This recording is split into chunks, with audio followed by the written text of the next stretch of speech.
Well, good afternoon, everyone, and Happy New Year. Happy New Year. I'm Jean Blake, and I'm honored to be here to welcome all of you to the City of Gloucester's inaugural ceremony for Mayor, City Council, and School Committee. The Gloucester High School Docksiders gave us a great welcome this afternoon. Thanks to everyone. Let's give them a hand.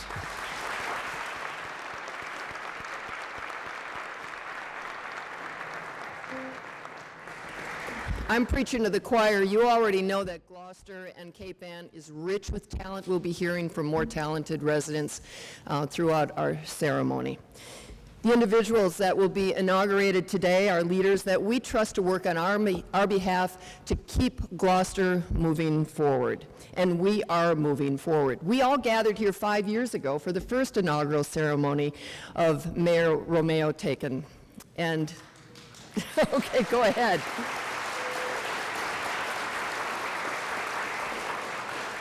And as a result of her leadership, Gloucester is significantly stronger.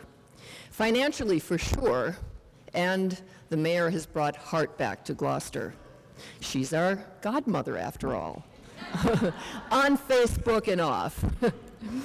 As we begin, let's recognize distinguished guests that are joining us this afternoon. Senator Ed Markey,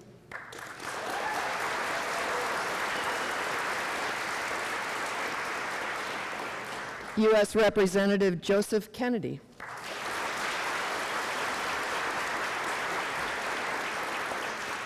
Lieutenant Governor Karen Polito,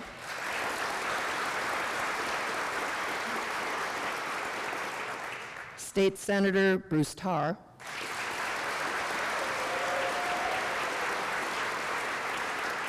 State Representative Ann Margaret Ferrante,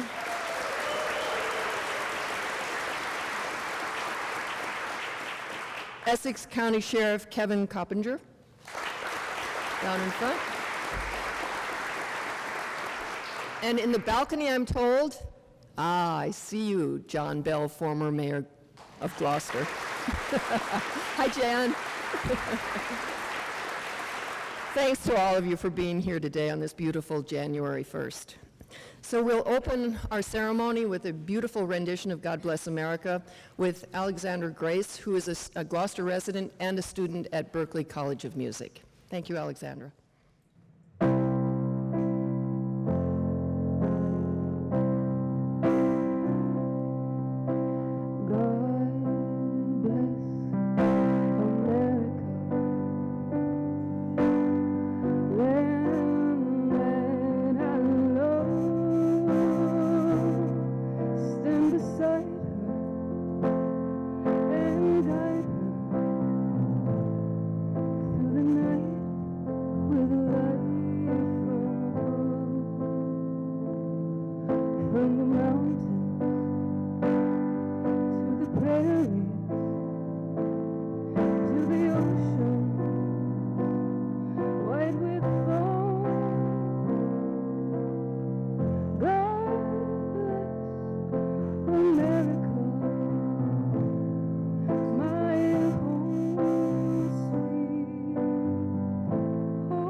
Thank you, Alexandra. Now I call forward Gloucester High School's Junior ROTC for the presentation of colors, as well as Mayor Romeo Taken's grandchildren, Al Romeo Oliver, Bianca Oliver, and Robbie Knowles for the Pledge of Allegiance, and Beckett Guest for our national anthem.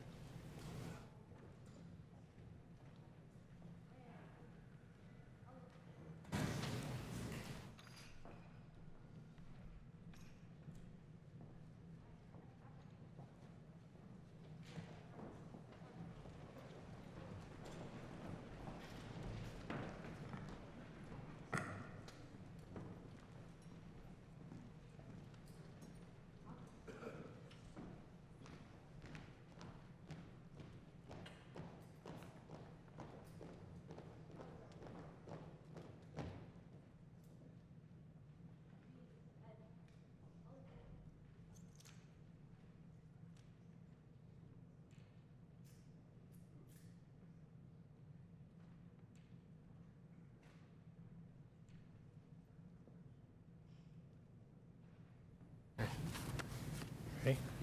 I pledge allegiance to the flag of the United States of America and to the republic for which it stands, one nation, under God, indivisible, with liberty and justice for all.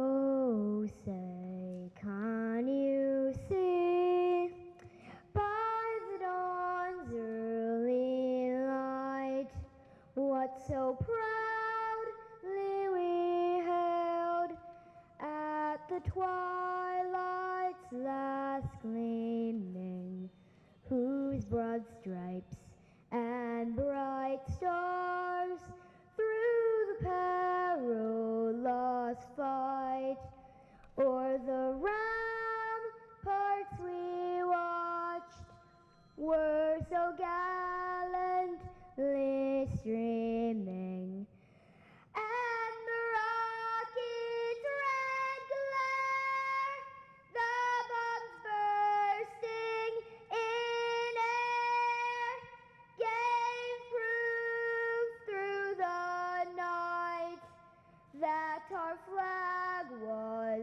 still there. Oh, say does that star-spangled banner yet wave o'er the land of the free and the home of the brave?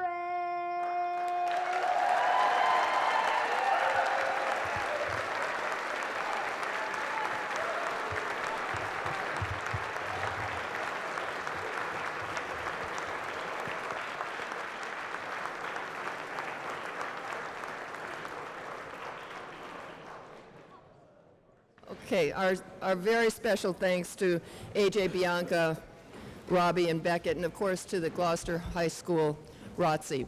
Before we have our invocation, just a quick reminder to please silence your cell phones. It's the Facebook mayor, but we can have an hour without our technology, right? Rabbi Stephen Lewis and Father Patrick Moran will lead us in the invocation.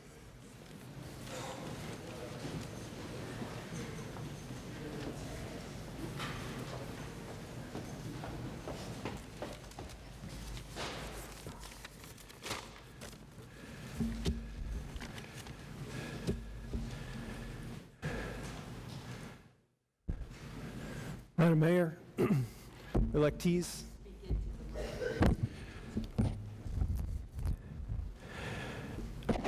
January 1st is a new beginning. The new year always offers us a new beginning, a beautiful day outside, and we are full of anticipation and hope. And also, this is a difficult time. This is a time of enthusiastic ignorance, of fear, of insecurity, of threat, and of violence. And we look to our leaders. We look to our leaders at these times, and we take comfort from their example. And we hope that they will bring light. We heard the beautiful rendition of God Bless America, the light from above, and the prophet Isaiah, let us walk in the light of the Lord. But I think in 2020 that will not be enough. I'm inspired by the proverb, Ner Adonai Nishmat Adam, Chofes Kol Chadrei Beten. The soul of the human being is the lamp of God, revealing all of our innermost parts. Our leaders, we need you to be God's light. We need you to show us what it means to live and lead with integrity and commitment to honesty and truth. Harachaman, merciful one. Elohei haruchot lechol basar, God of the spirit of all flesh. May our leaders manifest your light. to lead with integrity and honesty, so that our city and our schools should be beacons of justice and peace and a pride for all of us and all who see them. And let us say, Amen.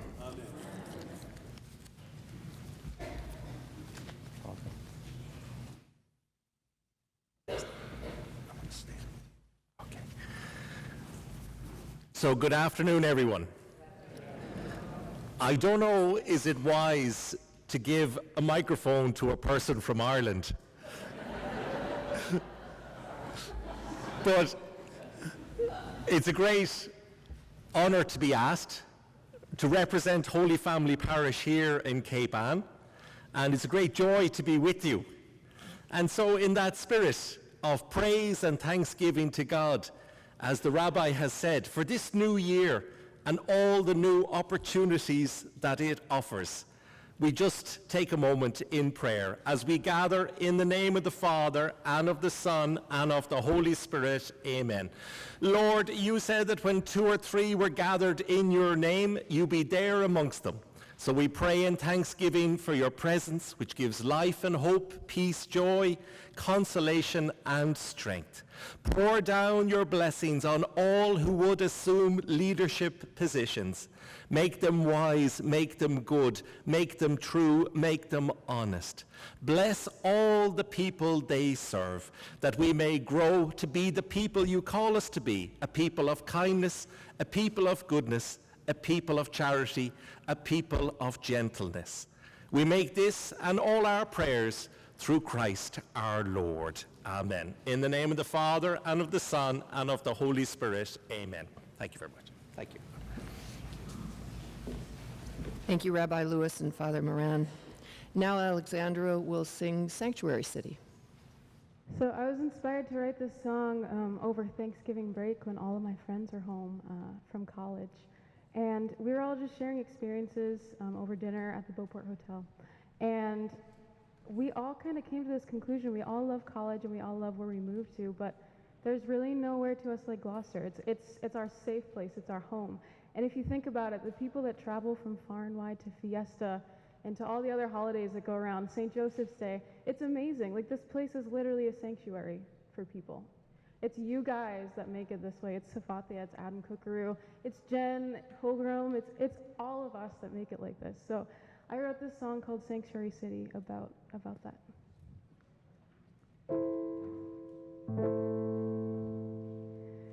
We all have things that aren't so pretty, skeletons behind walls. And it may feel that when you're troubled, no one will catch you when you fall. But look around, oh, this city of the sea, a safe place for all. We are allies in judgment free. The city is our sanctuary, no matter how far we roam. Come March, winter, January, with icy winter flows our souls. We'll always have a home, we'll always have a home. And 01930.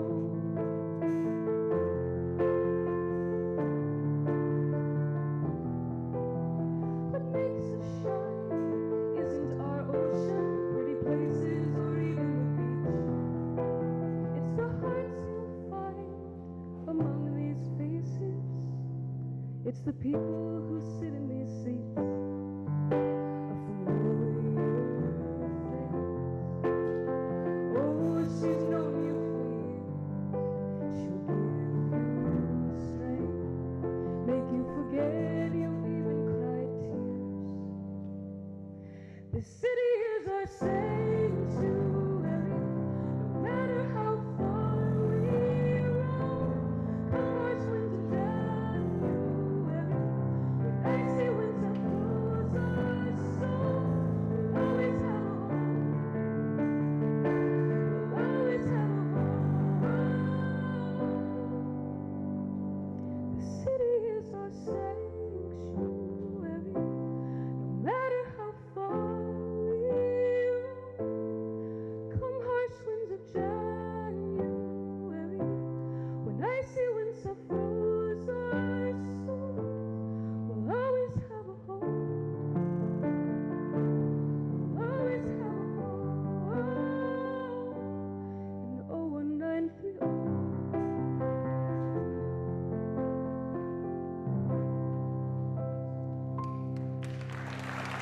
Thank you.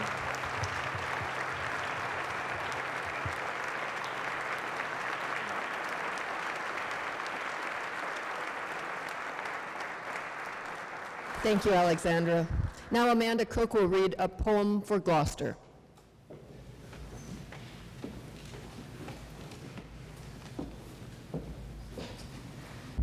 Thanks. I'd like to thank you, Mayor, for inviting me to read this today, and also thanks to Mary Ray and Dave Rich for their research, and much love to Peter Anastas.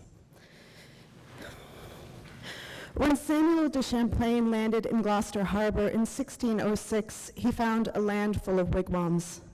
His 1613 map of the land, known to natives as Wingersheek, gave the name Beauport.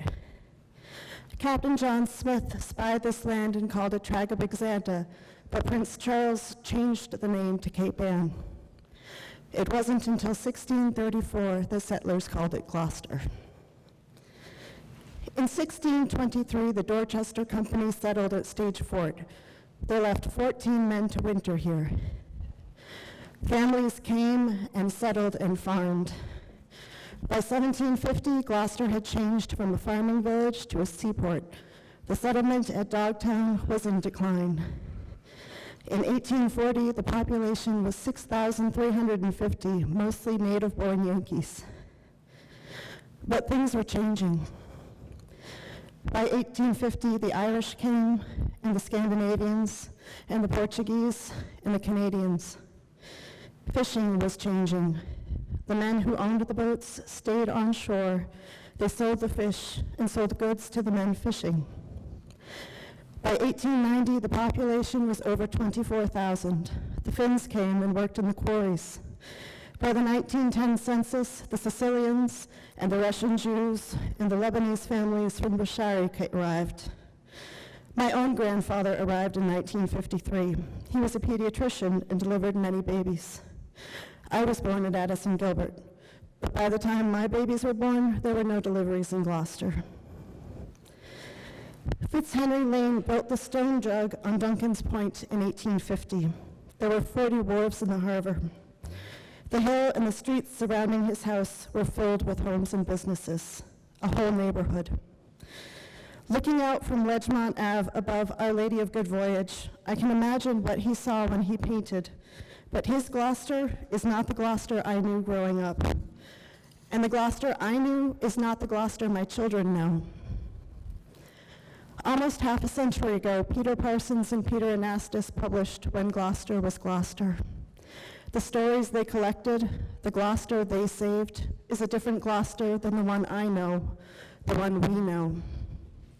It was only a half century before that the boulevard was constructed. The bridge, the A. Piatt Andrew, wasn't built until 1950. It had only been a few years since Duncan's Point was cleared. Our city is changing. It has been changing the whole time. Thank you.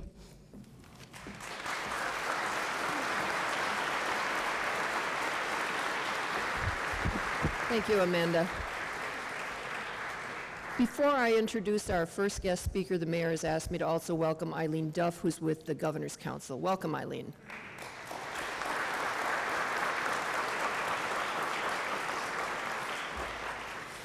So now to our speaking program. After a distinguished career in the U.S. House of Representatives, Senator Ed Markey was elected in 2013 to the United States Senate. He has built a solid record advocating for residents of Massachusetts. Senator Markey has made a difference for all of us on issues ranging from, but not limited to, energy, environmental protection, and telecommunications policy. Please join me in welcoming Senator Markey.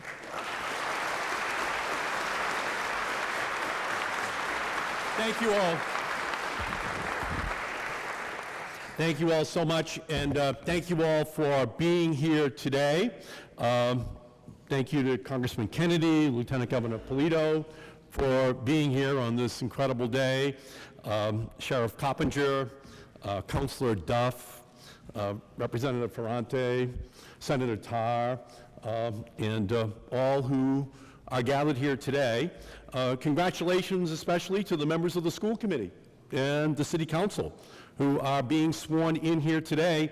This stage of local, state, and federal officials represents just the kind of strong partnerships the city of Gloucester benefits from and that we all pledge to continue in the years ahead. So we're so proud to be here today to swear in Mayor Safathia Romeo-Taken for her second term.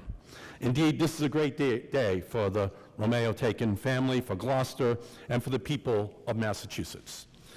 President Lyndon Johnson once famously said, "When the burdens of the presidency seem unusually heavy, I always remind myself it could be worse. I could be the mayor of a city." Because these days, it's not an easy thing to do. These days are difficult. And we thank the city council and the school committee members, especially the new ones who are joining, for taking on this responsibility. It always reminds me of the story of the mother with her 2 children in the zoo, and she walked by the cage and saw a lion and lamb lying next to each other. And the mother said to the 2 children, "This is the fulfillment of the biblical prophecy of the lion and the lamb lying together." And at that point, a zookeeper walked past and said, "Hey, lady, don't get too excited. We got to put a new lamb in every day. So behold our new lambs on the school committee and the city council, because these days, being a mayor, being a school committee, being a city councilor, the budgets are tight, the need for services is high, and then there's Twitter and Facebook, which you have to deal with as a public official.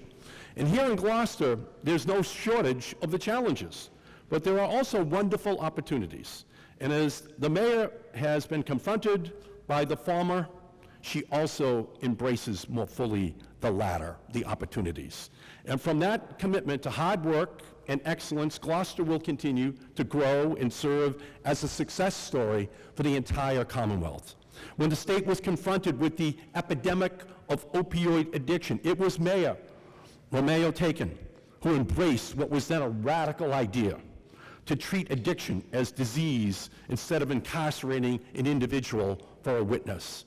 I have been so proud to partner with her since 2015 to fully implement the police department's Angel program, the first of its kind program in the country that has created a simple, stigma-free entry point to opioid treatment on demand. And that program has now spread to hundreds of cities across the entire country. It is the model.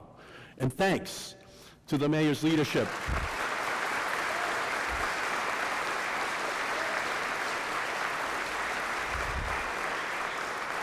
thanks to the mayor's leadership, struggling Gloucester families understand that treatment works, recovery is possible, and you, Madam Mayor, have actually turned this city into a sanctuary city for those families. They know they can trust the people in the city to take care of their health care needs.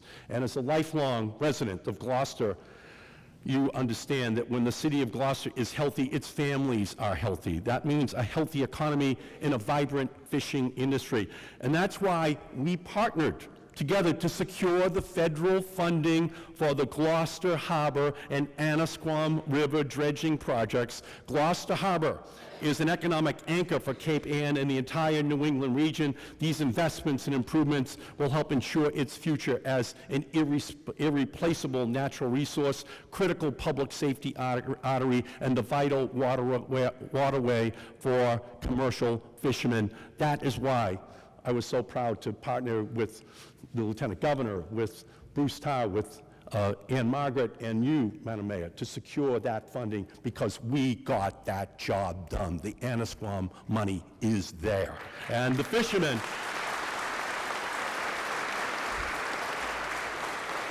and the shore aid business know no greater ally than the mayor. And as a former vessel owner herself, she understands that fishing has been at the heart of coastal communities in Massachusetts. And that is why she is working to promote Gloucester's seafood and make sure that our fishing industry continues to attract future generations of fishermen and fisherwomen, and that we care for the families that have made this industry their way of life. And that is why I'm so proud that my bill, the Fish Safe Act, will pass on the Senate floor next month for ensuring that we provide the resources for the training and for the resources for the fishermen in Gloucester so that their jobs are done safely and that they can do that today and into the future. That is something that she has been the leader on. And she's a tireless opponent of opening up the Massachusetts coastline off of Gloucester and Cape Ann to the drilling industry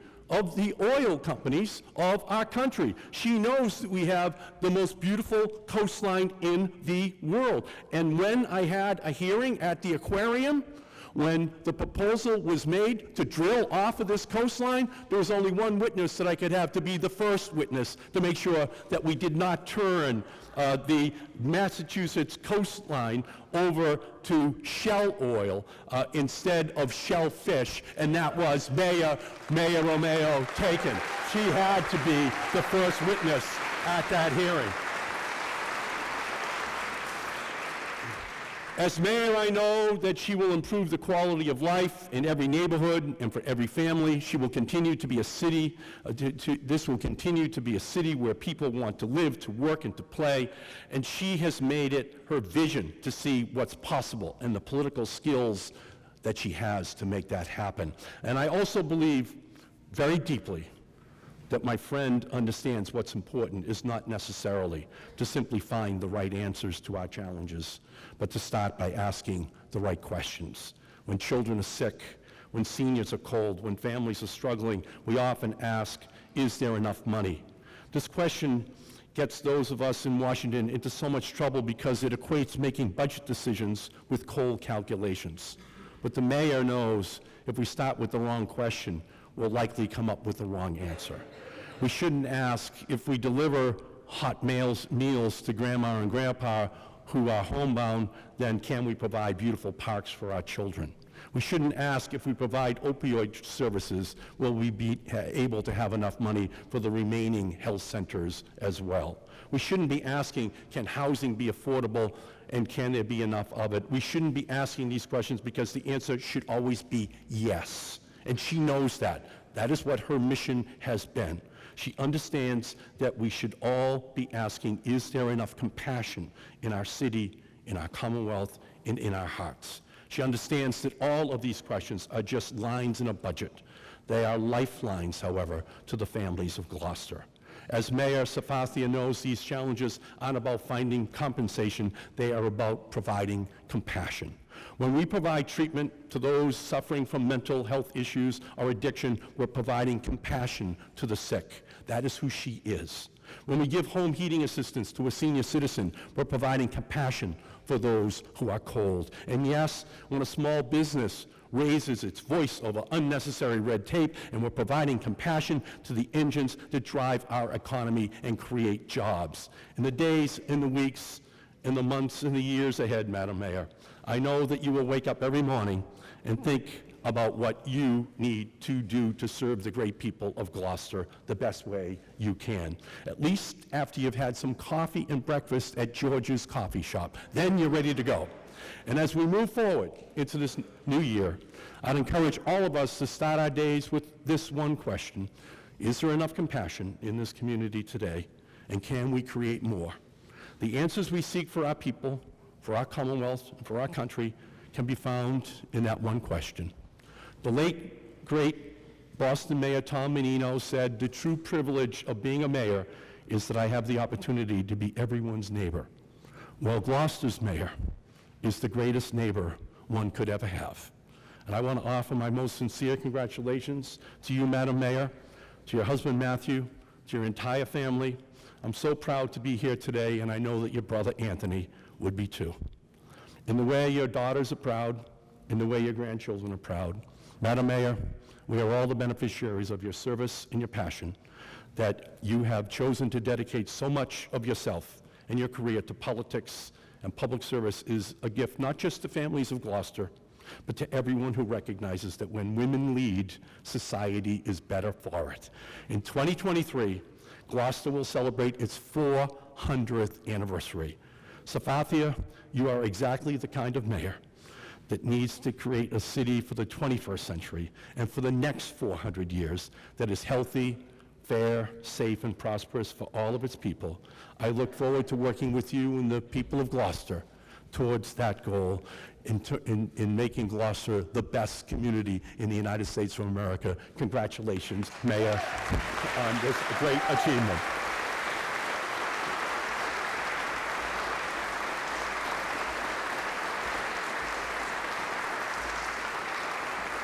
Thank you, Senator Markey.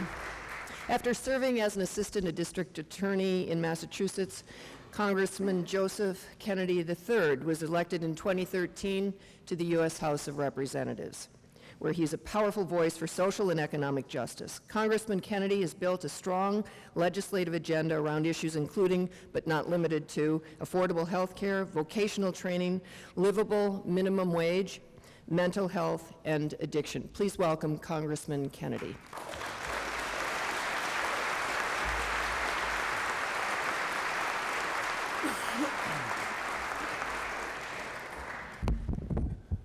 Good afternoon, everybody. A little sleepy from New Year's. Thank you very, very much for the honor of being here today. Madam Mayor, thank you for the invitation. I am thrilled to join you. Join my colleagues in government from the federal, state, local level to have a chance to congratulate the members of the City Council who will be sworn in, the school committee members as well, Senator Markey as well for his presence and his words, and of course to the words to describe your mayor. Incomparable is one, unique would be another, totally awesome, I guess, would be a third. You all know her. A proud Sicilian daughter. Madam Mayor, you have worked relentlessly to protect this city's history and, most importantly, its heart. You have fought tirelessly as well for its future. But it is your indestructible advocacy on one issue in particular, the one that you whispered to me a moment ago, about healthcare, that makes me especially proud to be part of this ceremony here this afternoon. For decades, Madam Mayor, you have fought on the front lines of a system that too often leaves those who are most in need most ignored. You have not been shy about your own family's history, your story, your work at Addison Gilbert, through Shine, through the hours that you still give to this very day, the voice, the powerful voice that you share to end the stigma, to end the shame, to end the struggling for those afflicted with addiction. Madam Mayor, thank you more than anything for that meaningful work. Not just your leadership, your friendship, but truly for your kindness, for welcoming me back to this great city today, and for never shying away from the passion that you bring to the job. I'm not sure I've had a phone call with your mayor where there hasn't been a four-letter word uttered within a minute and a half. I challenged her to get through the speech this afternoon without uttering one. It's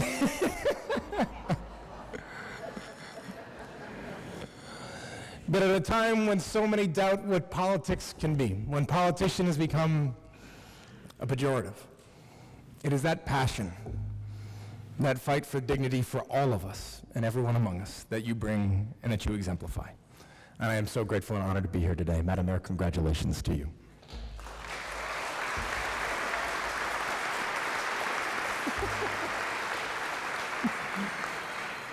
Folks, I was here just about a month or so ago, gathered at the St. Peter's Club with a few of you in the audience today, sitting down to discuss the state of the fishing industry with one of my favorite partners and a young woman just to my side over there, Margaret Ferrante. We were catching up with some old friends like Angela Sanfilippo and getting christened by a couple of you as an honorary Gumbadi, which is a title that I hold with great pride despite that red hair of mine on top of my head. And as many of you know, my family has been no stranger to Gloucester. My uncle, Teddy in particular, always had a soft spot for Cape Ann. He was here often, and often with many of you, fighting the good fights, but also being here, sitting down, listening, being some small part of an extremely proud community. I think there was a familiarity, as the father referenced a moment ago, a comfort level even, that touched those old Irish bones. I got my real introduction to Gloucester over the course of his last campaign, over a decade ago. My twin brother and I were doing a lot of traveling around the state. We got a phone call from one of my uncle's trusted political aides who called and said, "We're going fishing tomorrow. We'll see you at 3 a.m. I found myself on a very dark night, not enough coffee, down at the docks just a little ways from here, boarding that boat a little past 4. We spent the day out on the water with Paul Vitale on the Angela Rose, learning not just how to catch a fish, but what it actually means for this city. And by the way, we did catch a boatload of the ugliest fish I have ever seen in my life. And of course, Madam Mayor, I am mindful of the motto that you have coined. The uglier the fish, the better the broth. And if I knew how to cook broth, we would have had a delicious meal that night. A few years later, I was back here for the dedication of the Fisherman Wives Memorial down on the boulevard. It was freezing cold. Blustery winter day with wind coming right off the water.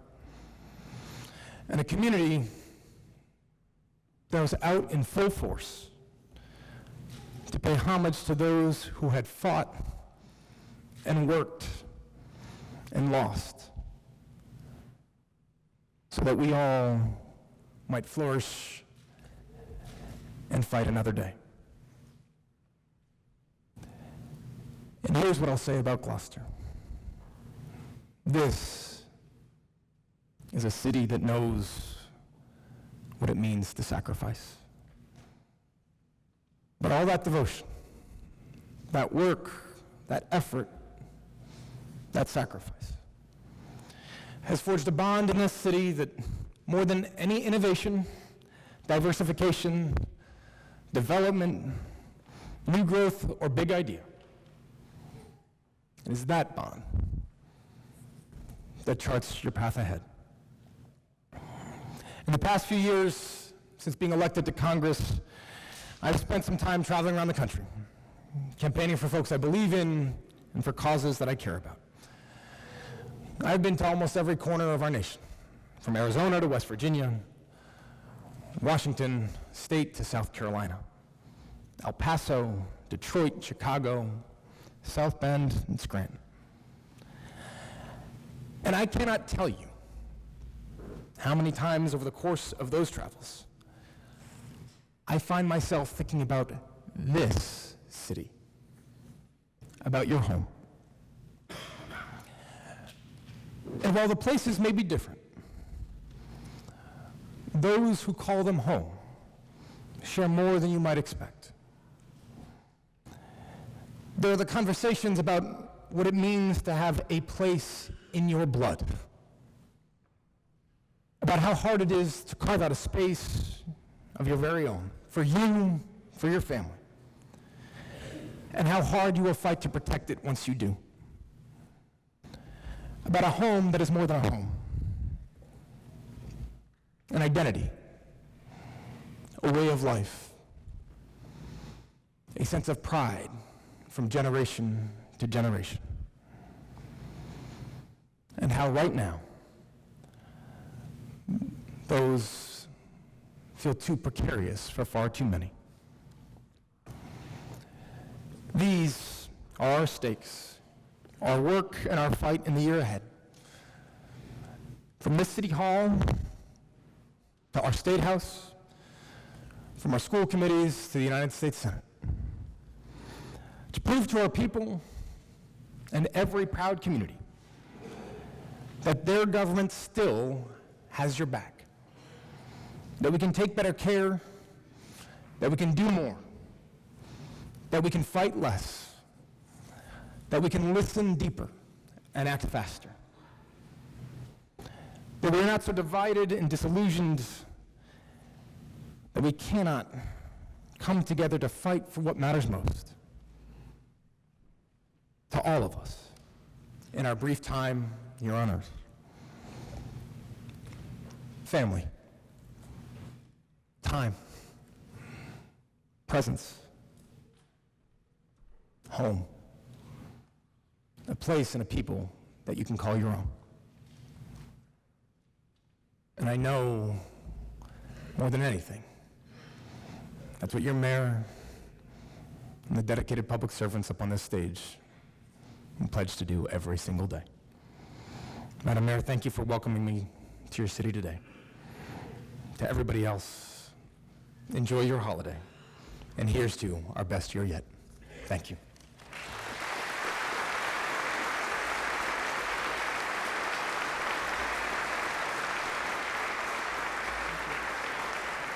Thank you, Congressman. Now we'll hear from three of the North Shore's favorite songwriters. Please welcome Alan Estes, Fly Amaro, and John Butcher.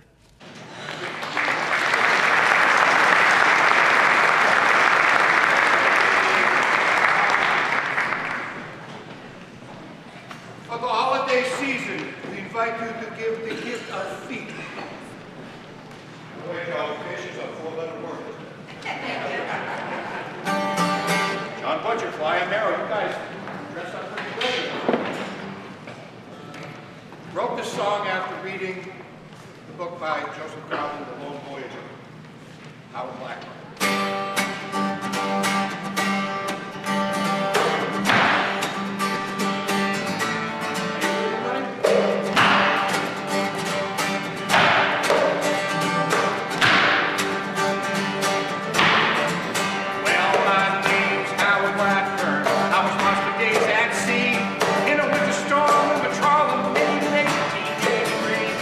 With husband kids, I rode for land 60 miles away.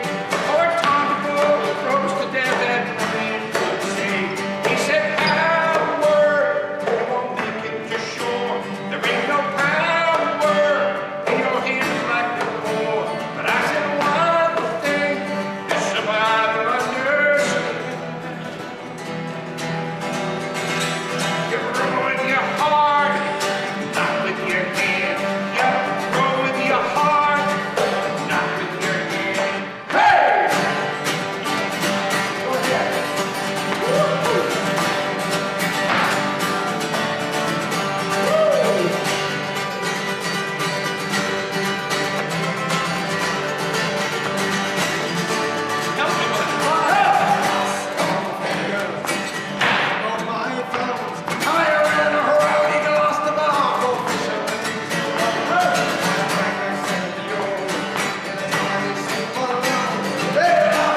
Alan, Fly, and John.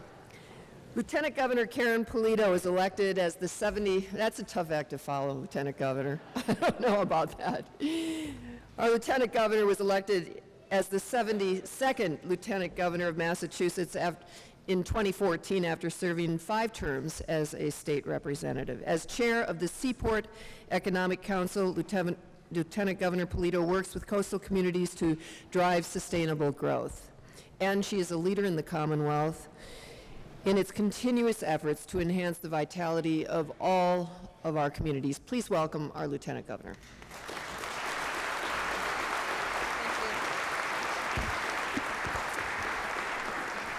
Good afternoon. This is a wonderful gathering and a great way for all of us to begin 2020 and a new decade.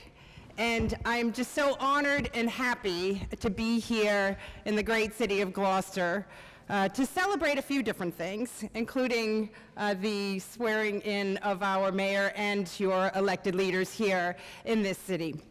But when I think about this coming together, this is an inauguration. An inauguration is an opportunity to take a moment, and this is a moment, to celebrate, to reflect, to look back, and to look forward. And when you do so, you begin to really get into the details of what it is that we're grateful for, how it is that we have gotten where we are, who along this journey has made this day and this opportunity possible, and how can we take this collection of work, of achievement, of accomplishment, and do more. And when you come to a place like Gloucester, it's an opportunity for you to tell your story. And that is, I think, one of the crowning achievements of Mayor Safathia Romeo Taken. Because in her now 3 terms of office, she has been able very effectively to tell the story of Gloucester and to create a brand and an identity, including your history and the forward look of what you want to be as a community. And do it so well, as you could see from the prior speakers and Senator Markey and Congressman Kennedy, for them to retell the story. So it's just not a coming together today where we in this community know who we are, know what we love about this community, and think about our hopes and dreams, but others know what your history is and what your hopes and dreams are. And that just doesn't happen. I've had the opportunity with the governor to have visited many communities, in fact, all of the communities of our Commonwealth. And in every place there is a history, there is something the community is very proud of. But not in every place do they have the ability to really tell their story and to have others understand it. So congratulations. This is a day of an inauguration. It's a day to be grateful, and you should be very proud as a community that you are accomplishing and doing things to make this a great place to live. So congratulations to all of you. I also want to acknowledge that a community has to do certain things, right, to be a place where people want to call home, that it's a safe community, that the schools are good and provide the opportunities for kids to gain skills and access to good jobs, that it's a healthy and vibrant place because of the culture and the amenities and the activities. And when you think about Gloucester and all the things that you have to offer, not only on your coastline, but within the community's neighborhoods and downtown, your Main Street, everything about it, it doesn't just happen. So this inauguration is an opportunity to say thank you to the people who serve in your elected capacity, who serve at City Hall, who wake up and go to work as an employee of this community, to do all the things necessary to make this a great place to live, to raise your family, to work, and to be a part of. And so when we start this year, I think it's an opportunity for us to say how much we appreciate that there are men and women who take on these positions and do this work. Some of them you see here, some of them are working on our behalf today in this community, but we should never take them for granted and always express our appreciation. I also want to express that not only are your accomplishments and the body of work that you do as public employees important, but I also appreciate the approach that elected leaders take in order to get the work done. The governor and I have had this amazing opportunity to now enter our second term. We'll be starting our sixth year of office. And while we have a body of work, of accomplishments, and so much more work that we want to do, the most important thing that we can offer as elected leaders is the way we conduct ourselves in a civil, respectful, open, transparent, collaborative manner. And that's bipartisan kind of leadership, the ability to find common ground, work cooperatively, bring different ideas and perspectives to the table so that you process that and come out the other end with the best result for the people you're serving, is really a hallmark of our success as a Commonwealth. But it's clearly a hallmark of the success of this mayor and her administration. We are grateful that the mayor stood with the governor and I when we were first running for office, and it wasn't clear that we would become elected. And what I learned from her was so important, that she said, I don't look at people as a Republican or a Democrat or what their political background is or letter next to their name. I look at them as people. And she coined this amazing phrase, H is for human. H is for human. That these are just regular people that are choosing to serve and make a difference in their community.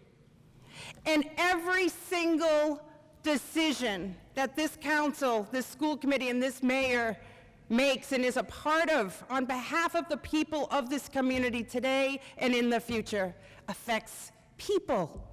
Every single decision. Your quality of life, your safety, your health. And in this case, you have a mayor that clearly wakes up every single day in her home city and deeply cares about the people of this community. And every decision, and all the interactions, the texts, the calls, and the conversations we've had are all driven with a whole lot of passion and compassion because she cares about you and she cares about people. And I just want to say how grateful the governor and I are that you bring that level of humanity to your work as an elected official in this Commonwealth and for this city. You serve as an inspiration to all of us. I finally want to say on behalf of the governor, who would be here, but he is in Chicago with Lauren at a wedding for a dear friend. But what we are most grateful for is our friendship with Safathia. That she makes this work of serving as elected officials special. She makes it real, it's authentic, she makes it matter, and she makes it fun. These are serious jobs, they're hard jobs, but she makes the experience worthwhile because she cares about the relationship, she makes it personal, and she's a giver. How many of us have received something, a hug, a good word, a text, a call, something of Gloucester's history? We all have it. Today I'm wearing a pin. She wanted me to have this to take to my husband, Steve. And it's just a really incredible opportunity to know you. I finally want to say, as we see the mayor work so hard, and I'm not going to go into all the details of the things that she's accomplished, I'm sure that she will share that with you, that the most important title that she holds is one of mother. It is by far what is the most important word that she cherishes in her life. 3 daughters, 4 grandchildren, and I learned something new about Safathia, and I know a lot about her, that she is the godmother to 28 children. 28 people. 28 people who have a mother or father who've asked her to be there for their kids. And if there's any acknowledgement of your success in life, it is for someone, a friend, that thinks so much of you that you would be there to help their child if something happened to them. I don't know what is. So today is a wonderful day for Gloucester to shine. We've put the spotlight on you at this moment. Congratulations to your achievements, to your future, and to your leadership. Well done, the people of Gloucester, to elect these fine individuals and to elect a mayor that will always be there for you, never let you down, and will always do more than you can ever expect or dream of for this community.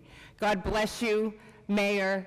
You are our friend. You are special. We thank you. And it is now my honor to introduce Gloucester's Mayor, Safathia Romeo Taken, for her oath of office.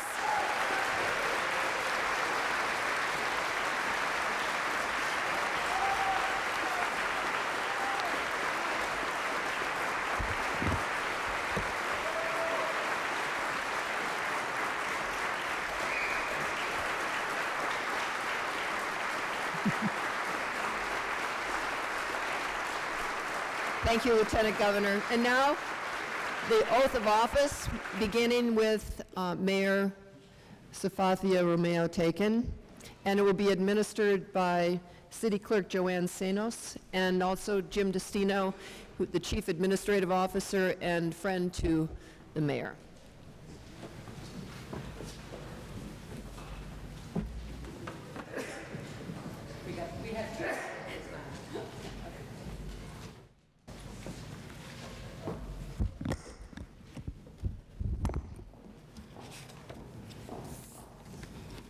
On November 5th, 2019, the City of Gloucester held an election for the office of the mayor for 2020-2021 and officially elected Safathia Romeo Taken, Mayor of the City of Gloucester. As City Clerk, I will now administer the oath of office to Safathia Romeo Taken. Just do this here, okay? Do you solemnly swear and affirm that you will faithfully and impartially discharge and perform the duties incumbent upon you as Mayor of the City of Gloucester, according to the best of your abilities and understanding, agreeably to support the Charter and the ordinances of the City of Gloucester, the laws and the Constitution of the Commonwealth of Massachusetts, and the laws and the Constitution of the United States, so help you God? I do. Congratulations.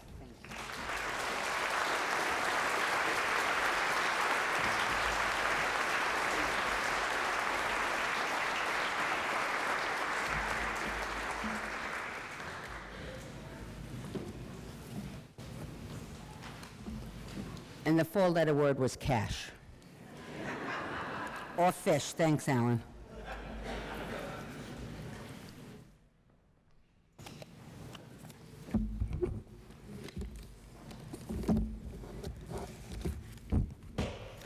Good afternoon, and Happy New Year, everyone.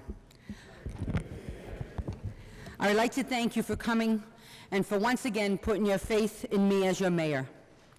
To everyone, our talented artists, poets, fishermen, our business leaders, veterans, clergy, our friends, families, and citizens, welcome. I'd like to recognize some dignitaries who have joined us this afternoon: U.S. Senator Ed Markey, U.S. Representative Joe Kennedy, Senator Bruce Tarr, State Representative Ann Margaret Ferranti, and my good friend, Lieutenant Governor Karen Polito. Lieutenant Governor, thank you for that warm introduction, and thank you for being our friend, but your mother said she was my best friend. Thank you all for your friendship and for your ongoing commitment to the city. I value our close relationships, and I look forward to working together throughout the next 2 years to improve the quality of life in our beautiful city. I'm excited to be here, and newly elected City Council, School Committee, congratulations on your elections, and thank you for the willingness to serve, and governing is hard. I know we will not always agree, but we must commit ourselves to have an open, honest discussion about our challenges and our differences. If we're open and honest with each other and respectful, then I believe we truly can move Gloucester forward together. I would like to take a minute to recognize the outgoing members of the City Council and School Committee, City Council President Paul Lundberg, and Ward 2 Councilor Ken Hecht, as well as School Committee members Tony Gross and Michelle Sweet. Thank you for your outstanding service. I know you'll remain active advocates of our community, and I look forward to continue working with you.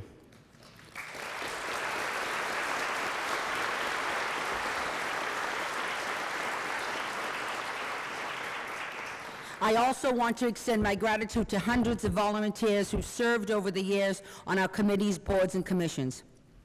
I'm thankful that we have so many active, caring citizens who are involved in this community. Volunteers are critical to keeping this government and this city running. We could not do it without you. I know I certainly couldn't do it without Mary Jane McGlennon. Mary Jane volunteers in the mayor's office 2 days a week. Mary Jane, you here? Thank you.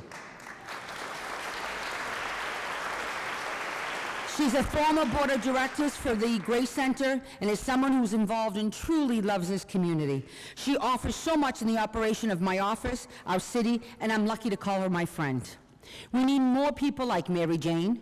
We also have Sue and Steve Cannings from the Veterans Office, which we could not succeed without you two. Are you both here? Thank you very much. I urge all of our residents to become engaged and informed and volunteer. Attend public meetings or listening sessions. Write me a note or send me an email. Stop by and see me. My door, as it been since I became mayor, is always opened.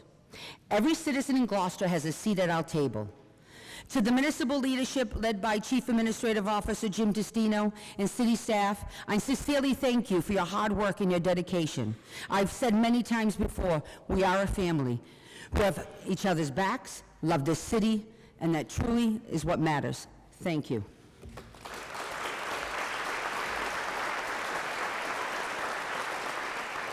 A new year always brings new challenges. My promise to this community is that my team and I will work hard to build on the momentum of progress and gains that we made in 5 short years that we've been here. As stewards of the city tax dollars, cash, we are committed to working responsibly for you. Our financial position continues to get stronger. The monetary plans and policies that we have implemented have limited our debt, built up our reserves, and supported our capital planning.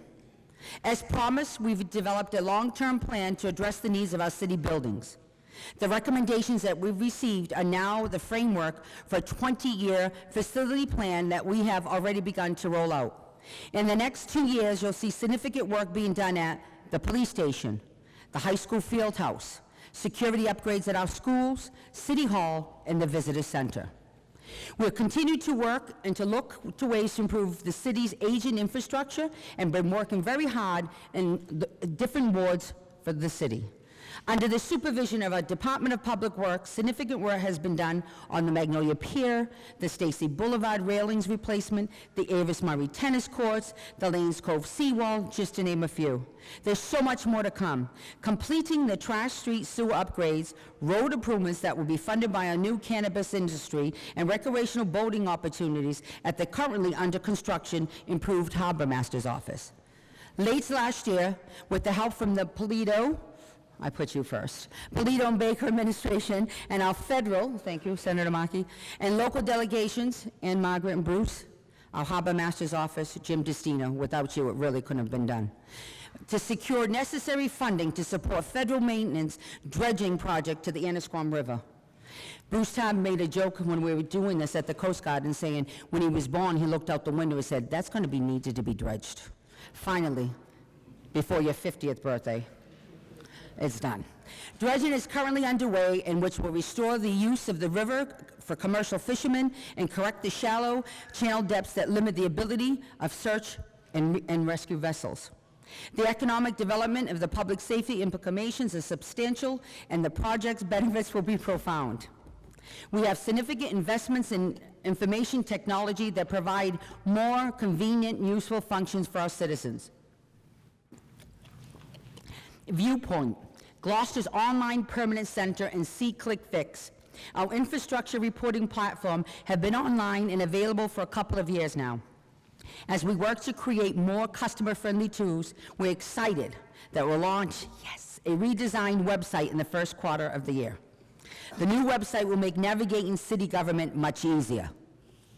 I know, trust us. Every decision made is to ensure we work more efficiently and effectively for you.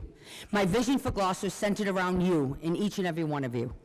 It's centered around our families, our children. As you know, we're in the process of building a new state-of-the-art combined elementary school for veterans in East Gloucester.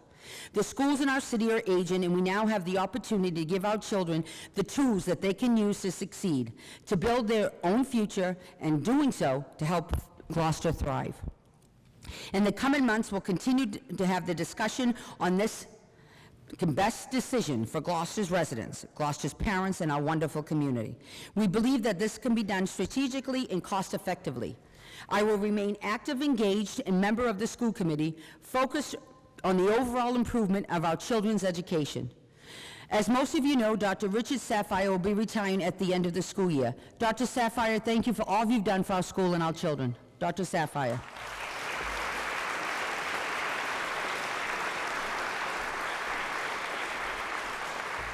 We wish you well in your retirement.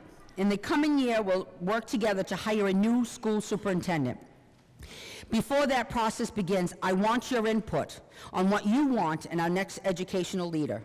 This is an important position, one that I envision will guide our children to the next level of learning through advancing programs like the manufacturing lab, robotic courses, STEM curriculum, and expanding the Chromebook program. We know that strong schools build strong communities, and through these initiatives, we hope to lay the foundation for that strength. To make this happen, we need your help. Please support a debt exclusion for our new school this coming fall. Nobody likes it, but it's our children. We must take advantage for this opportunity because it is responsible, smart, and necessary for today, tomorrow, and years to come. Our children and their future depend on it. What happens from this day forward is something that we all can shape together. Last year, we hired our police chief, Ed Conley. Ed Conley, welcome. He's here today.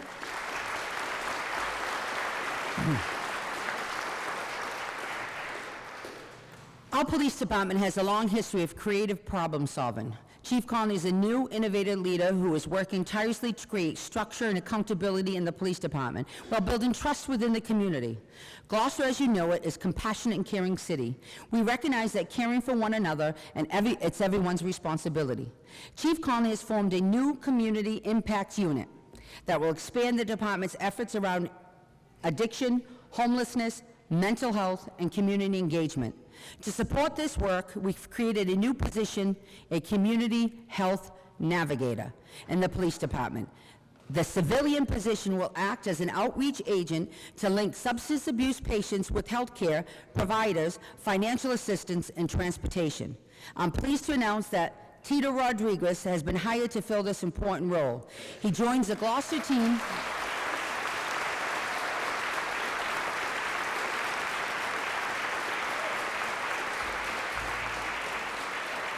He joins the Gloucester team with an impressive background. Welcome, Tito.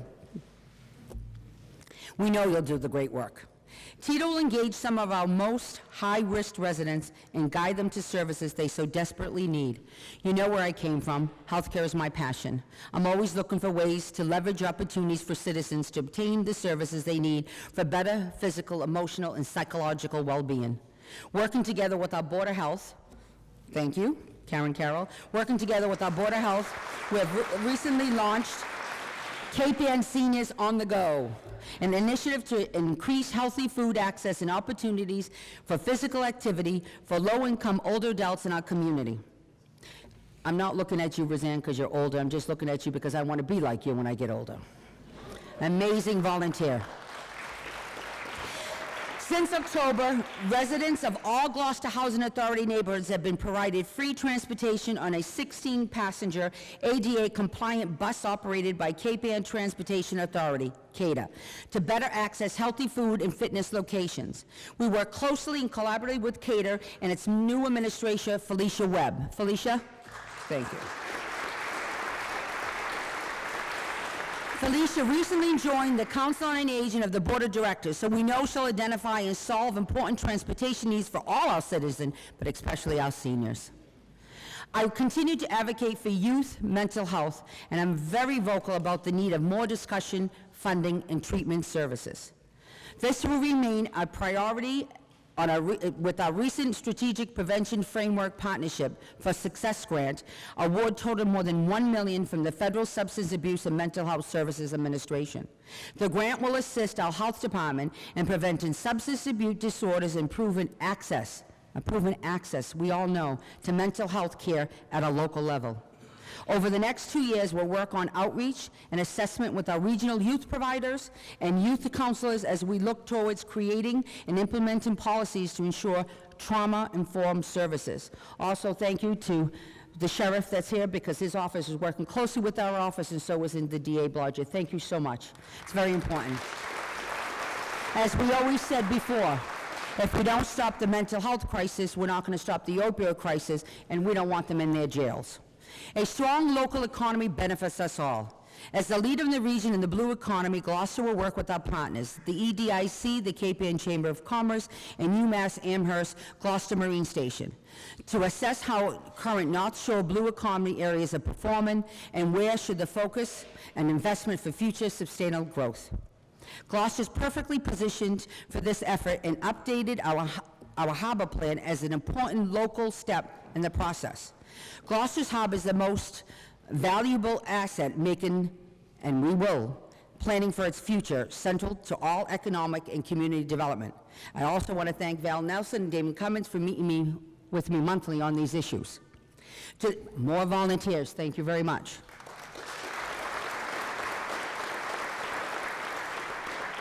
To do that, we prioritize and explore ways to support infrastructure investment, create and retain jobs, diversity for our fisheries-based economy.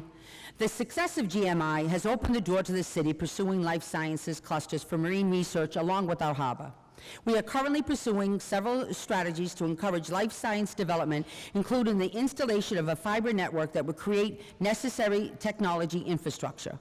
With the collaboration and guidance of the revigorating EDIC, we're excited about what's ahead. We will use the new website affiliation with Mass Econ and the recent study findings related to its industrial park, assessment, and planning to move Gloucester forward. We remain committed, like many other cities and towns, to address the need of affordable housing. Soon, the Harbor Village on the site of the long-shadowed Cameron's restaurant will become reality. This will allow for 30 units of real affordable housing to Gloucester. Earlier this year, we adopted a short-term rental community impact fee that will be used for affordable housing initiatives and projects. Additionally, we revamped our Affordable Housing Trust to support the creation, preservation, and maintenance of affordable housing in this city. The Housing Protection Plan is our guide for future planning. It was recommended that we develop zoning amendments to help facilitate a variety of housing options, while also addressing affordability. The real affordability. We'll be reviewing 3 proposals earlier this year. The expansion of the allowance for accessory dwelling units, changes to multifamily dimensional standards, and amendments to Gloucester inclusionary housing ordinance to ensure that any units created by it will be affordable based on Gloucester's specific needs. Later this year, we'll revisit downtown zoning and the potential for transit-oriented development surroundings in the train station. Affordable housing was an important topic to our friend Peter Anastas, who passed away last week. I will greatly miss our monthly meetings with him to discuss affordable housing, climate change, and all the things of Gloucester. He met with me for 5 years with Val and Damon monthly. Our city lost a great friend, an advocate, and a gentleman. My promise to him is I would advocate for housing with the same strive and drive that he did. Thank you, Peter Anastas. You're always in my heart. A clap for Peter and Estes and everything he's done.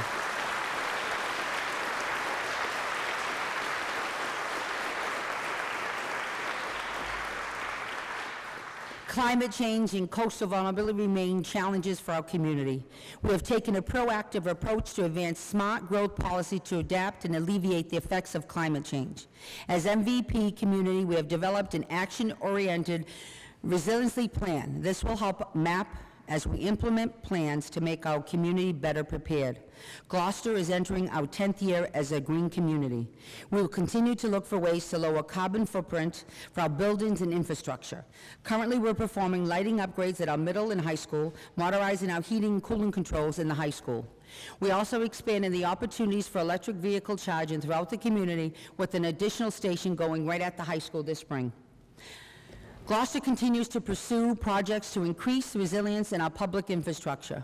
Workers plan to protect some of our most vulnerable but critical assets, including Gloucester High School, pump stations, and our sewer treatment plant. We're facing greater challenges than ever before, but we're confident that we have the plans in place to meet them. Present planning will allow for a brighter future. Speaking of the future, in just 3 short years, 2023, we'll be celebrating the city's 400th anniversary. We will collaborate with the Gloucester 400 team to enhance engagement, fundraising efforts, for this is a very important celebration to all of us.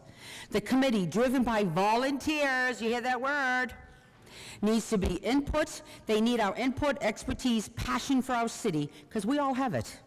This will be the celebration of our stories, our people, our heritage. So I encourage you all, get involved. There is no wrong answers. On a personal note, I'm grateful to my family. I'm grateful for the support they've shown me since I've taken this job. To my husband, Matthew, my children, Carla, Lear, and Melissa. Lear always does my hair. My sisters, Mary Ann, Rosaria, Grace, and my grandchildren, AJ, Bianca, Emma, Liana, and Robbie. Thank you. I love you all so much. This was an incredible, tough year for our family because we lost my brother, Anthony. He fought cancer with courage and humanity that touched us all. I miss him every day, and I know he's watching over me. I'll be forever grateful for my extended Gloucester family for all your thoughts and prayers. As your mayor, I'm looking forward to working with our city council, our school committee, and all of you to move our beloved city, Gloucester, forward. We're counting on you, the people of Gloucester, to participate in your government, to hold us accountable, to assist us in solving the challenges that arise. I hope 2020 will be a happy, healthy, and prosperous new year for Gloucester and for all its citizens. I'm honored to serve this city. I'm humbled by the faith that you have put in me. May God bless you, and God bless the city of Gloucester. Thank you.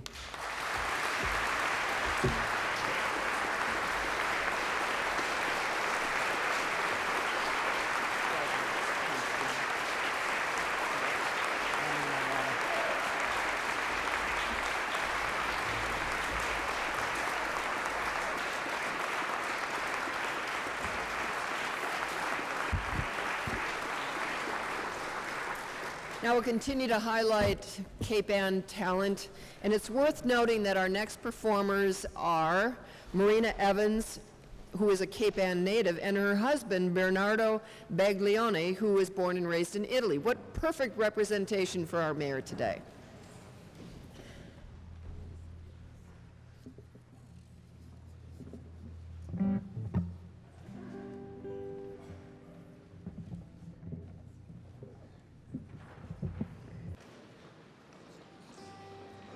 Good afternoon, everybody. I grew up here on Cape Ann, and Ben is proud to have recently adopted Cape Ann as his second home as well from his native Italy. We are among the countless people who Mayor Safatia, through her generosity and kindness and her salty forza italiana, yes, sir, has helped, supported, and inspired greatly. We are ever grateful. Thank you, Safatia. And we are proud to be living here, starting our family here, and to be performing in honor of her inauguration and bring you a taste of Italia. Thank you.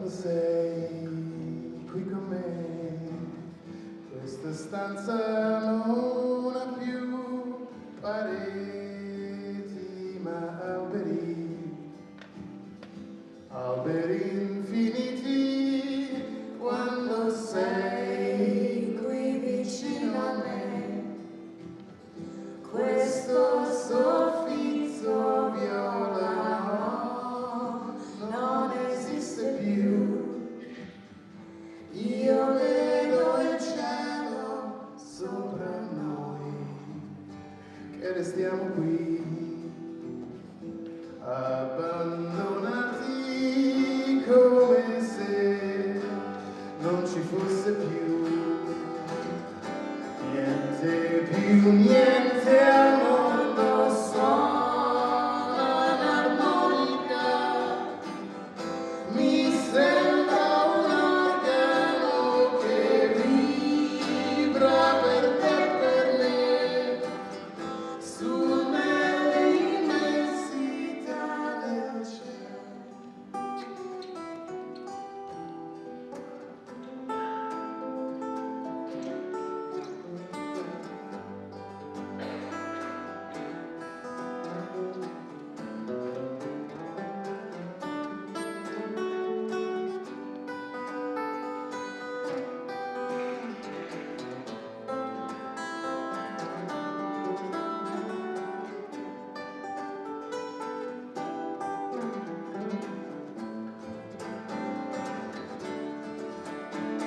Suona un'armonica, mi sembra un organo che vibra per te e per me, su nell'immensità del cielo, per te e per me. Per te nel cielo.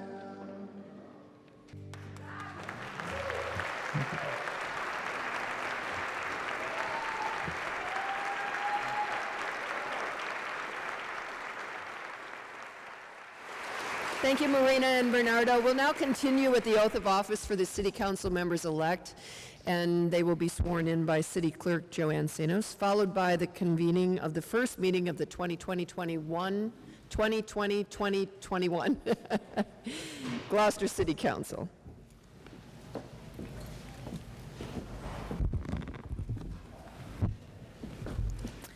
On November 5th, 2019, the City of Gloucester held an election for the offices of 4 city councilors at large and 5 ward councilors. Officially elected as councilors at large for 2020-2021 were Melissa Cox, Jennifer Holgram, John McCarthy, James O'Hara Jr. Officially elected as ward councilors for 2020-2021 were Ward 1 Councilor R. Scott Memhard, Ward 2, Barry S. Pett, Ward 3, Stephen G. LeBlanc Jr., Ward 4, Valerie Hanson Gilman, and Ward 5, Sean Nolan. As City Clerk, I will now administer the oath to the office of the City of Gloucester City Councilors. I'm going to turn this around quickly.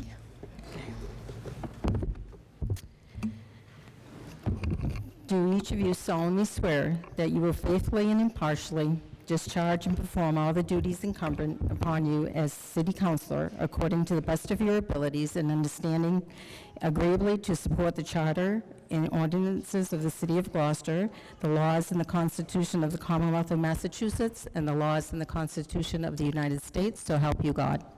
I do. Okay, now proceed to the meeting.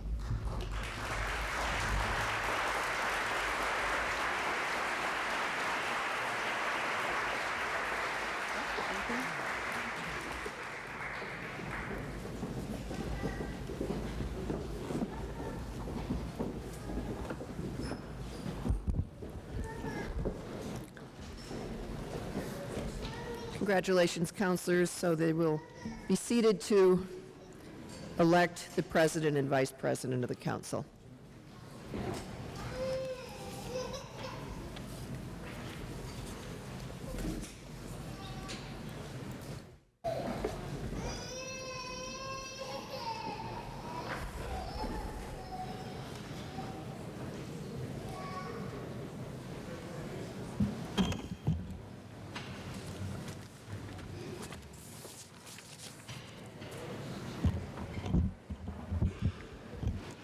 I will open the special city council meeting, and we'll call the roster of the councilors in alphabetical order for the purpose of electing a council president. As I call your name, please state your support for which city council you'd like to be elected for council president.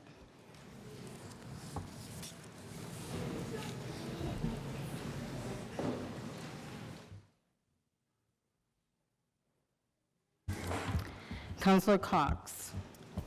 Councilor Gilman. Councilor Gilman. Councilor Gilman. Councilor Holgram. Councilor LeBlanc. Councilor LeBlanc. Councilor LeBlanc. Councilor McCarthy. Councilor LeBlanc. Councilor Memhard. Councilor Valerie, no, what's her name? Gilman. Hanson. Councilor Nolan. Councilor LeBlanc. Councilor O'Hara. Councilor Gilman. And Councilor Pat. Councilor LeBlanc. Okay, so we have two nominations for council president, and by roll call of the city council, we will do the roll call for Councilor Gilman.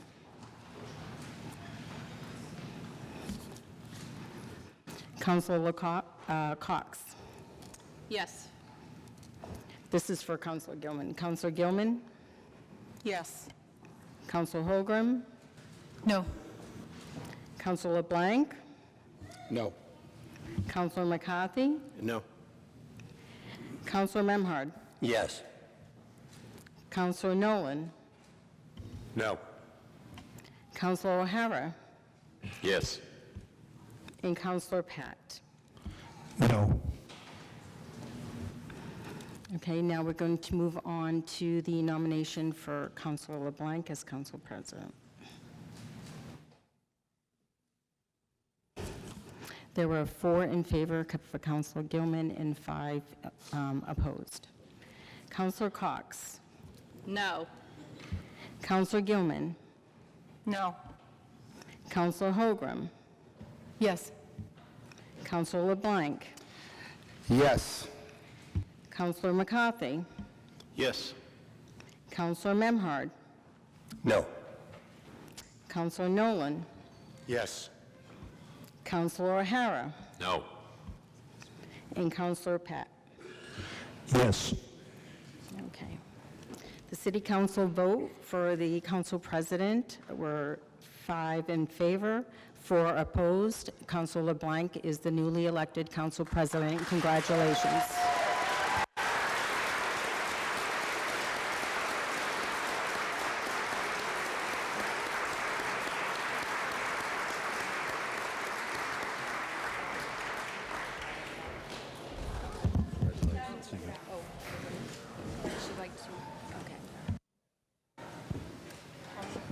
I recognize Councilor Gilman. So I move to declare the vote for Council President LeBlanc to be unanimous. Second. Okay. You can vote as a voice vote to make the motion to unanimous to elect Councilor LeBlanc as council president. All those in favor? Yes. Okay, the vote is unanimous.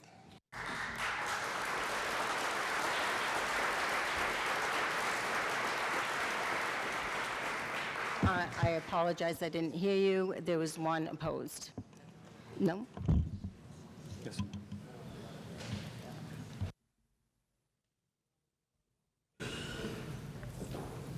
It was not a unanimous vote. Thank you. I would like to call to order the first city council meeting of 2020, and I will be entertaining nominations for vice president. We're going to do alphabetical. Yes, so Madam Clerk, can you call the roll call, please? Councilor, oops, sorry. Councilor Cox, Councilor Gilman? Councilor Gilman, Councilor Gilman?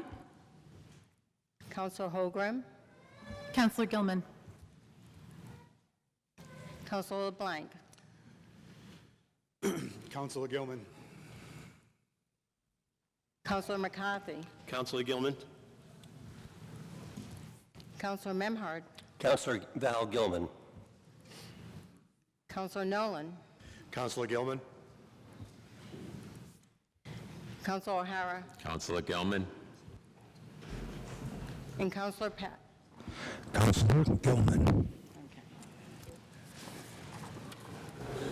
So I'm going to do a roll call vote to make it official for the nomination of Councilor Gilman as Vice President. Councilor Cox?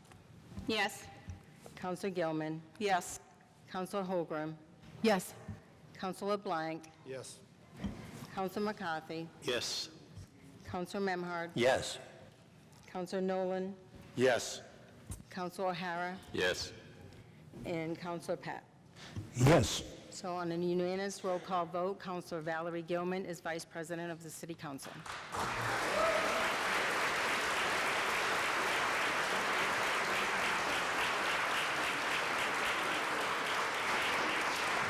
I'd like to motion to adjourn.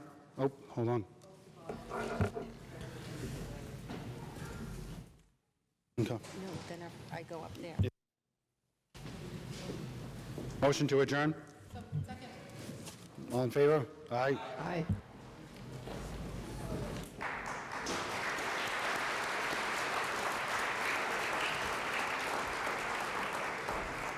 As the councilors make their way back to the stage, we will welcome once again Fly, John, and Alan. Oh, the oath of office. That's right. They're not legal yet. Thank you, Joanne.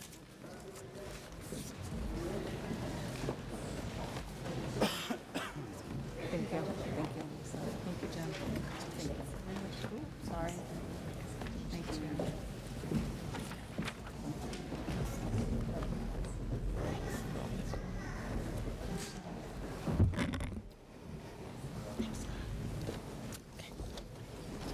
Okay, raise your right hands. Okay.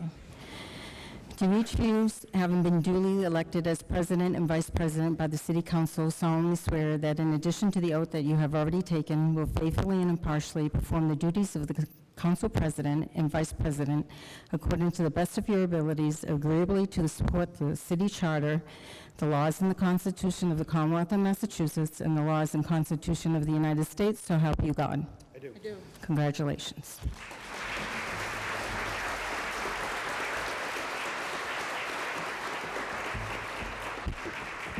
Congratulations. And now, Alan, Fly, and John, please.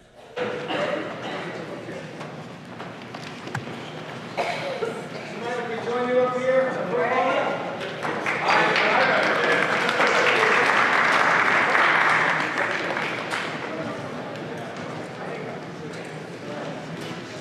I've got a song.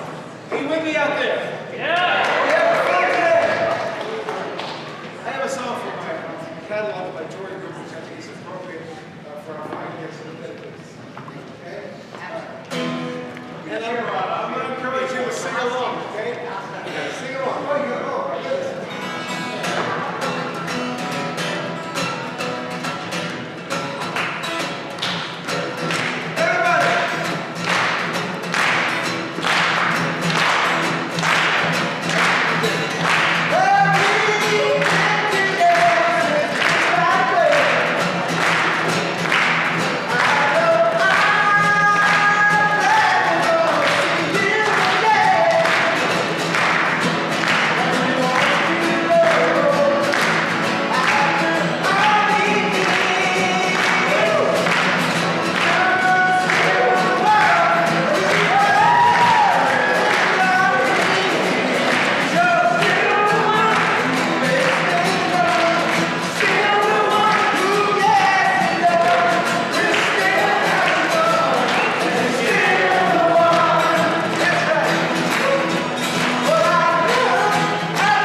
And now we'll continue with the oath of office to the school committee. Elect, administered again by City Clerk Joanne Senos, followed by the convening of the first meeting of the year for the school committee.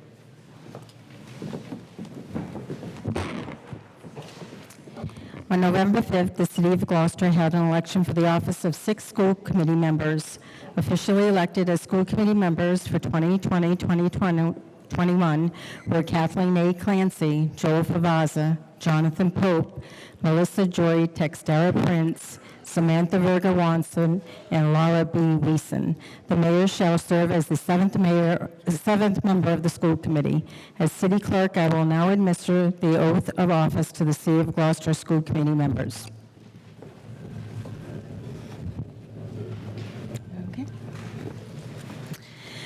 Do each of you solemnly swear and affirm that you will faithfully and impartially discharge and perform all the duties incumbent upon you as a member of the school committee according to the best of your abilities and the understanding, agreeably to support the city charter and the ordinances, the laws and the Constitution of the Commonwealth of Massachusetts, and the laws and the Constitution of the United States, so help you God?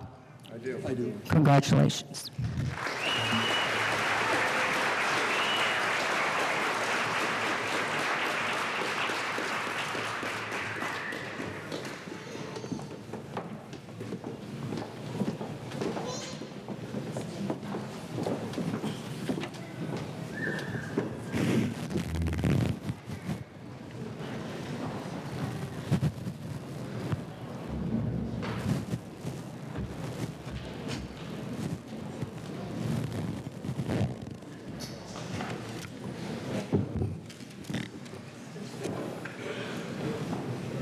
I call the meeting to order to take the vote for president and vice president.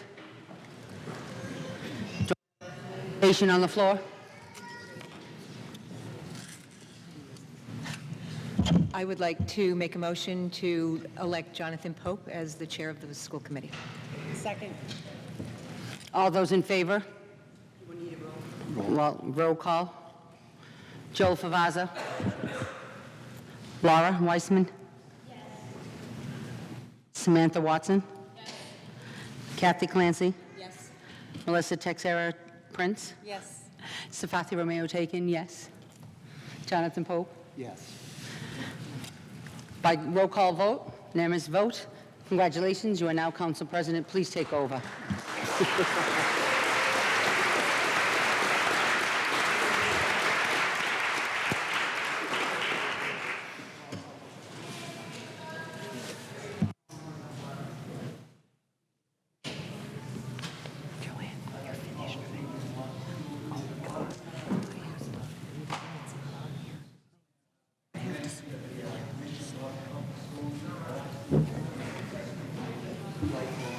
You're not on.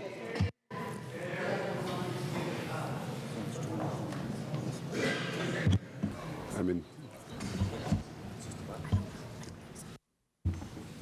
try that now. Okay. I'd like to call this meeting of the Gloucester School Committee to order, and I'll state that the mission of Gloucester Public Schools is for all students to be successful, engaged, lifelong learners, and we'll entertain nominations for the position of vice chair. Joel? I would like to nominate Melissa Texera Prince. Second. Second. Are there any other nominations? We'll take a roll call vote. Joel? Yes. Laura? Yes. Samantha? Yes. Kathy? Abstain. Melissa? Yes.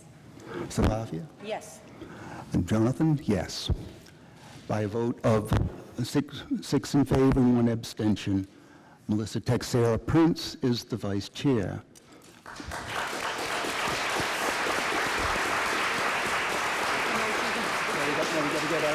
Secretary. We'll now entertain motions for the position of secretary of the school committee. Melissa? I'd like to nominate Laura Wiesen for the position of secretary.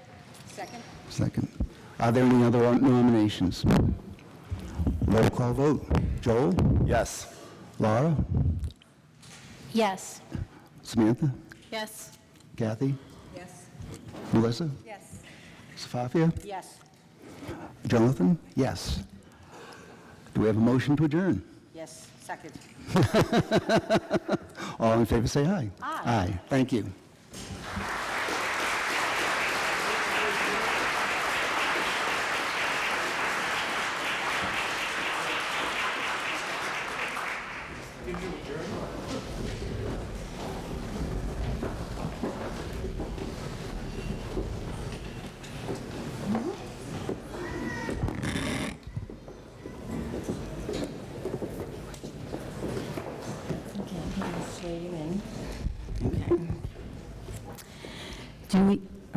Do each of you, having been duly elected as chair, vice chair, and secretary, solemnly swear that in addition to the oath that you have already taken as school committee member, will faithfully and impartially administer the duties of chair, vice chair, and secretary of the school committee to the best of your abilities and to support the city charter and the ordinances of the city of Gloucester, the Commonwealth, the laws and the Constitution of the Commonwealth of Massachusetts, and the laws and Constitution of the United States, so help you God.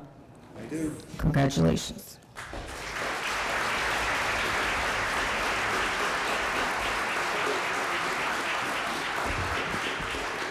Before we close with benediction, the mayor has asked me to also welcome former Gloucester Mayor Squallis. Please join in welcoming Mayor Squallis. All right, now Reverend Rona Tyndall will...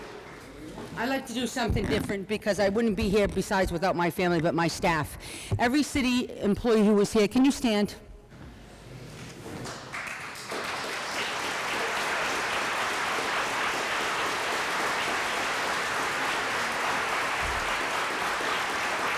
I am here because of you.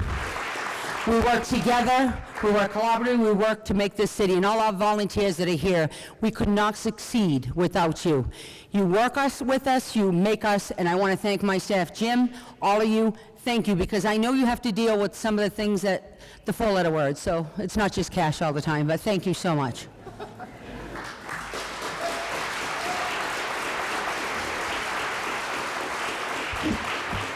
And now Reverend Rona Tyndall will lead us in benediction to close the ceremony.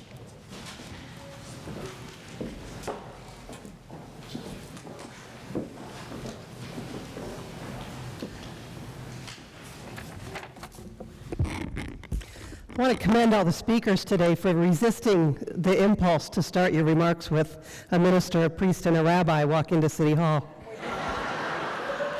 It was very grown up of you all. An Irish priest. An Irish priest. My benediction for you is from Maya Angelou. My prayer for you is that you continue. Continue to be who and how you are, to astonish a mean world with your acts of kindness. Continue to allow humor to lighten your tender heart. Continue in a society with cruelty to let the people hear the grandeur of God in the peals of your laughter. Continue to let your eloquence elevate people to heights they had only imagined. Continue to remind the people that each is as good as the other and that no one is beneath nor above you. Continue to remember your own young years and look with favor upon the lost and the least and the lonely. Continue to put the mantle of your protection around the bodies of the young and the defenseless. Continue to take the hand of the despised and the diseased and walk proudly with them in the high street that some might see you and be encouraged to do likewise. Continue to plant public kisses of concern on the cheek of the sick and the aged and the infirm, and count that as a natural action to be expected. Continue to let gratitude be the pillow upon which you kneel to say your nightly prayer, and let faith be the bridge you build to overcome evil and to welcome good. Continue to ignore no vision which comes to enlarge your range and increase your spirit. Continue to dare to love deeply and risk everything for the good thing. Continue to float happily in the sea of infinite substance, which set aside riches for you before you had a name. Continue, and by doing so, you and your work will be able to continue eternally. And now may God bless you and keep you. May God's face shine upon you and be gracious unto you. And may God look upon you with kindness and grant you peace.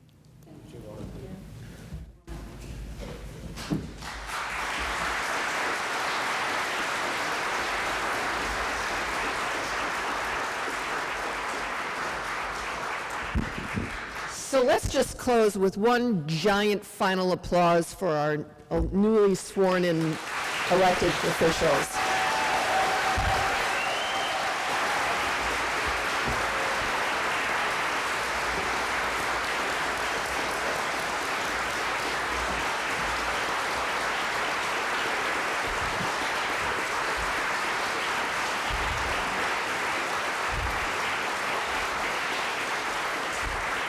And thank you, everyone, for being here today. Happy New Year. Have a wonderful year. And please take a few moments to enjoy some refreshments and congratulate our newly sworn-in officials.